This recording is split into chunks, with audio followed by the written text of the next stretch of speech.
Ladies and gentlemen, before we go to the judges' scorecard, another round of applause for your MMA Warriors!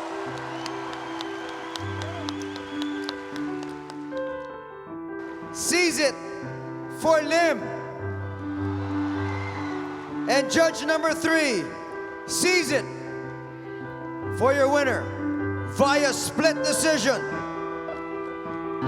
From the red corner, Sherilyn Lim!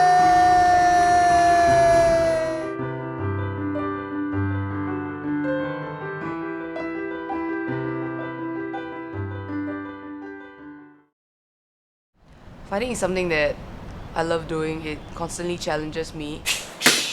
1, 2, 1, 2. 2. Be it physically, emotionally, or mentally.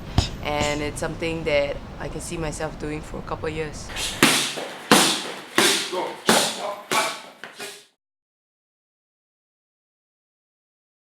Well, when Sherilyn first started, just like every teenager, for her it was a sport to take, you know.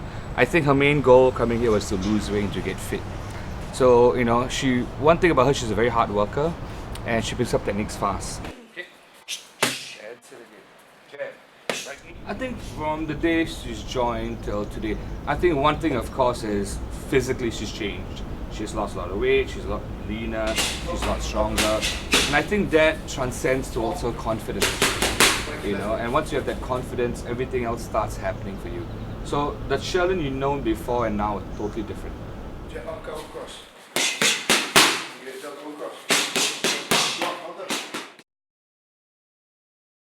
I was looking for something that would challenge me more physically because I've been playing table tennis for 7 years, and Muay Thai happened to pop up, and then I decided to give it a try.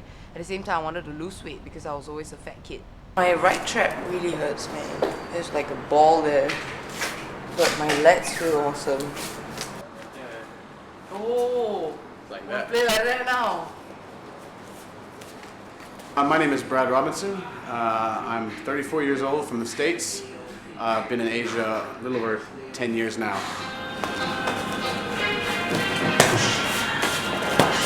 Are we striking or are we taking down? She doesn't ever quit. You can, when a fighter has heart, you know, just determination, you can overcome a lot of other holes in your game.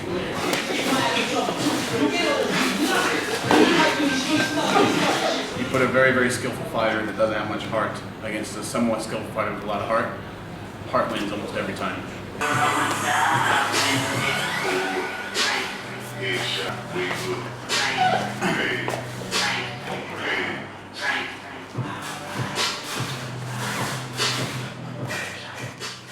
Whenever I train with him, there's always a sort of a fresh perspective, like something new would come up. And if it's something that I didn't realize or something that I'm not sure how it works, we would stop and he would break it down for me. So by training with him, it also allows me to also build on my own strengths. And so that when it comes to fighting somebody who is my weight, you know, certain maneuvers, certain sweeps, certain moves will be obviously, you know, easier to execute because the person is much lighter than Brad Robinson. And at the same time, he's a father, he's also an entrepreneur, you know, he has businesses running, and another person who, you know, dedicates his time to helping me, and I really appreciate that. Whenever we train, we never try to, you know, just outdo each other for the sake of it, for ego's sake, but we try to literally like hone our craft and make sure that, you know, we are better this time compared to the last time that we trained. Many people might not know, but I was like a real fat kid. I was overweight since I was in primary school, and it was a horrible experience. You know, there's always name calling, there's people making fun of you. People basically didn't want to have anything to do with me.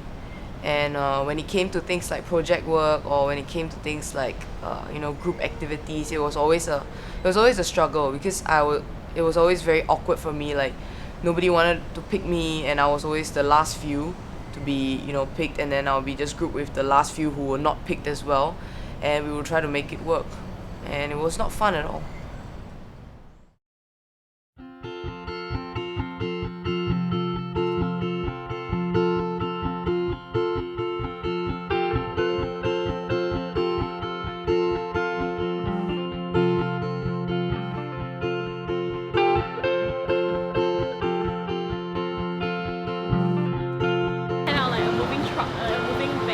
I would totally jump into the business of father. So I first met Ye Ling on literally the first day of school. There were 8 girls in the class, and very quickly we sort of formed like a close group, clique sort of thing. We always commute to school together, and because of that, she had the chance to really understand me more, and I understand her.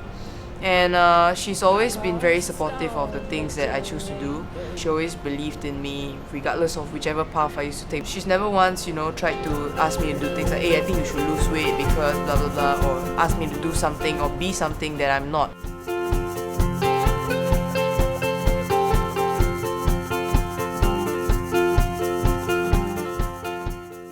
It was a very interesting way that I met her. We were actually school friends. So I fell asleep on her on a train back home, and the next day we became very good friends really, because that we are buddies and stuff, and I know I can rely on her. You tell me if you're wrong and you tell me if you're right. When we were in poly, I knew that she was into Muay Thai, but I knew that she didn't really took it that seriously in terms of a full-time career. It was only after we caught back again, I knew she started working at the gym. Then when she told me she signed on a contract and she had her first fight, and I was like, wow, she's a better worker, she's a better fighter. She's someone who's really, really, really disciplined, and you will know as in, if you really know her, you see her schedule from day to night, it's insane. Truthfully, I would never be able to do half of what she does.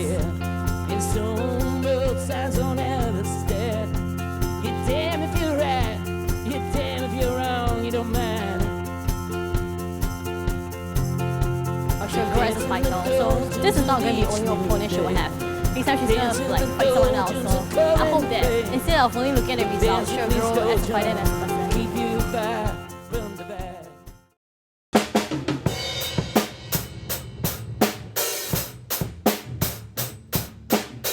I was first exposed to music when I was 3. I started playing the piano.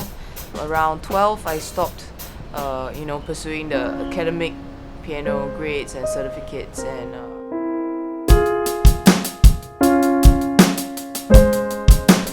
I was exposed to guitars around 13, and it started with classical guitar, and then slowly it became most of the guitars. And then it's always been there, it's always been part of my life. A lot of music is always accompanying me, traveling, training, doing work. Something that gives me a very strong sense of comfort. Makes me feel great, Making music is always a source of happiness and comfort. It's like a happy pill for me.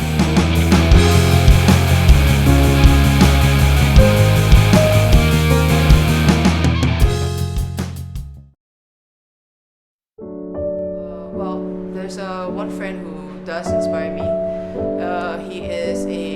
He's a schoolmate of mine when I was in Singapore Polytechnic, and unfortunately he's actually passed away earlier this year due to a accident that he just got hit from the back. And then basically he's been the kind of person that he's been like my advisor, my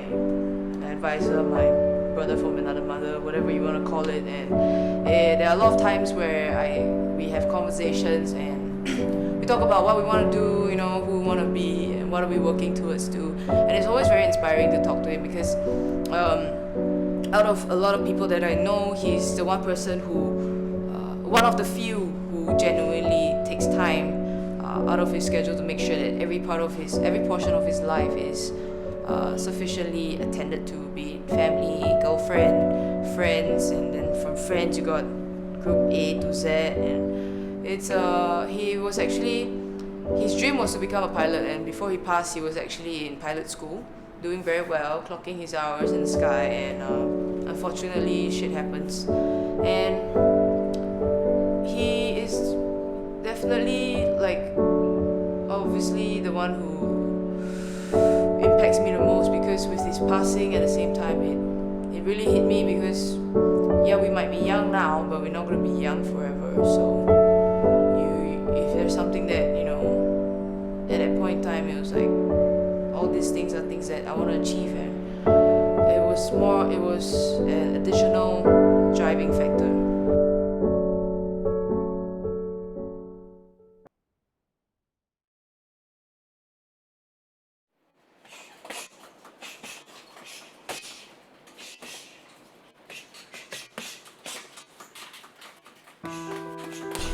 I think Shirley's personality, like one thing about her strength is she's very determined.